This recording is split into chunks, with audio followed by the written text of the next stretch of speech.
भारत के खिलाफ एक के बाद एक साजिशों में शामिल पॉपुलर फ्रंट ऑफ इंडिया ने इस बार उत्तर प्रदेश की राजधानी लखनऊ में बड़ी हिंसा की साजिश रची थी, लेकिन इससे पहले वो अपनी साजिश में कामयाब होते इस वारदात को अंजाम देने वाले पीएफआई के दोनों सदस्य गिरफ्तार कर लिए गए।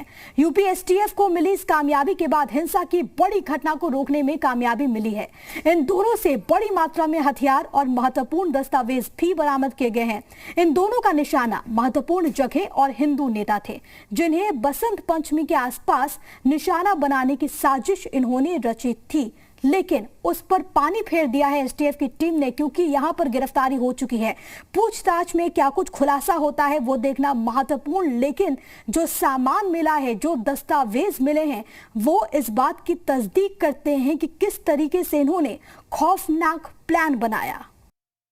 एसटीएफ उत्तर प्रदेश ने आज एक बहुत ही बड़ा खुलासा करते हुए दो व्यक्तियों को गिरफ्तार किया है, जिसके पास से भारी मात्रा में एक्सप्लोसिव, डेटोनेटर और वेपन तथा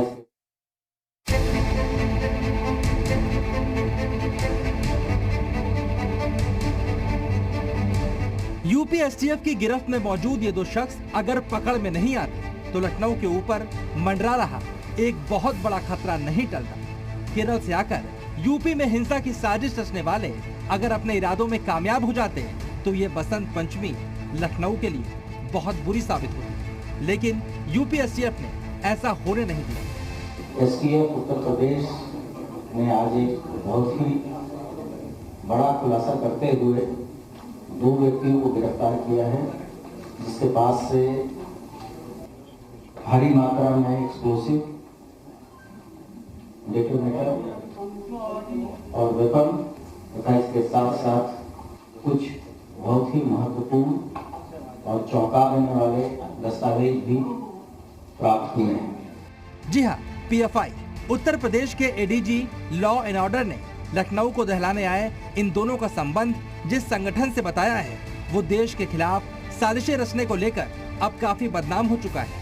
लेकिन इस बार पीएफआई ने बड़ी खूनी साजिश खेली थी। यूपी पुलिस के मुताबिक पकड़े गए पीएफआई सदस्य अंसर बदरुद्दीन और फिरोज खान केरल के रहने वाले हैं। इनके पास से 16 विस्फोटक, बैटरी, डेटोनेटर, एक पिस्टल और 7 जिंदा कारतूस बरामद किए गए हैं। इसके अलावा इनके पास से कई चौंकाने वाले महत्वपूर्ण दस्तावेज भी मिले हैं। यूपी पुलिस को 11 फरवरी को इनके ट्रेन से आने की सूचना मिली थी, लेकिन उस वक्त ये पकड़ में नहीं आ पाए।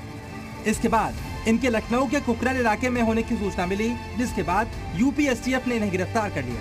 इन दोनों की गिरफ्तारी के बाद जो खुलासा हुआ है, उसके मुताबिक पीएफआई ने सरकार के खिलाफ युद्ध छेड़ने की तैयारी की है।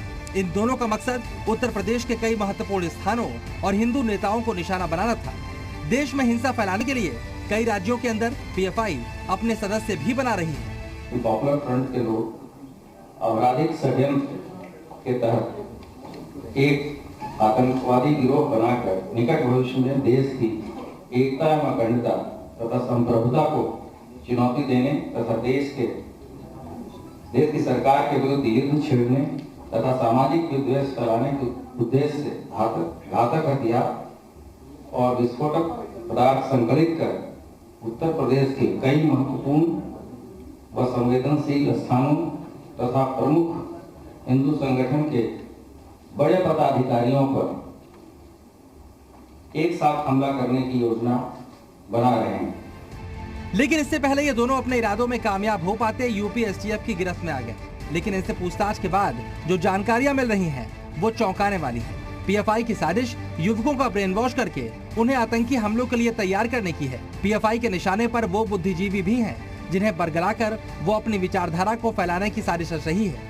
प्रारंभिक पूछताछ पर इन्होंने बताया है कि अपनी विचारधारा को फैलाने के लिए वर्ग विशेष के नवयुवकों को शारीरिक रूप से मजबूत हो का ब्रेन वॉश करके उनको विभिन्न हथियारों का प्रशिक्षण देकर देश के किसी भी कोने में घटना विशेष को अंजाम देने के लिए तैयार कर सकते हैं। ये इनका मुख्य उद्देश्य था। पीएफआई के बैकअप प्लान के बारे में भी बड़ा खुलासा हुआ है। पीएफआई छोटे छोटे ग्रुप बनाकर अपने सदस्यों को ट्रेनिंग दे रही है।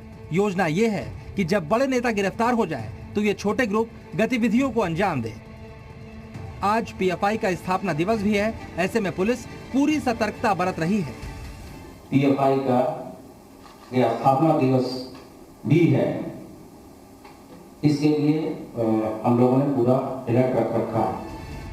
फिलहाल पुलिस की कोशिश इन दोनों को हिरासत में लेकर पीएफआई के पूरे नेटवर्क का खुलासा करना है।